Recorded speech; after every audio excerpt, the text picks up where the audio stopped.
సైబరాబాద్ లాంటి ఒక సిటీని క్రియేట్ చేసిన వ్యక్తి.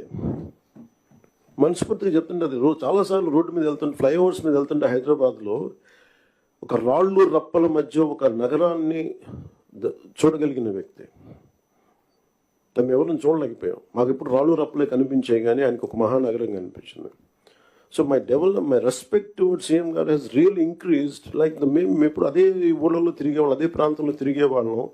And all his administrative ability, కొంత అడ్జస్ట్మెంట్స్ తప్ప కొన్నిసార్లు కొన్ని పాత జియోస్ కావచ్చు, కొన్ని ఓల్డ్ రూల్స్ అండ్ రిస్ట్రిక్ట్ చేయొచ్చాము, కానీ వాటిని మధ్యలో బ్యాలెన్స్ చేసుకుంటా ఆయన స్టేట్ని, యూనిఫైడ్ స్టేట్ని ఆయన తీసుకొచ్చిన విధానం కానీ, ఇప్పుడు ప్రజెంట్ స్టేట్కి ఈ అప్పులు వారసత్వంతో అప్పులు, కష్టాలు, ఇరెగ్యులారిటీస్తో వచ్చిన ఈ రాష్ట్రం కానీ ఆయన లీడర్షిప్లో కొనసాగాలి అంటే all of you have to really, we need your support.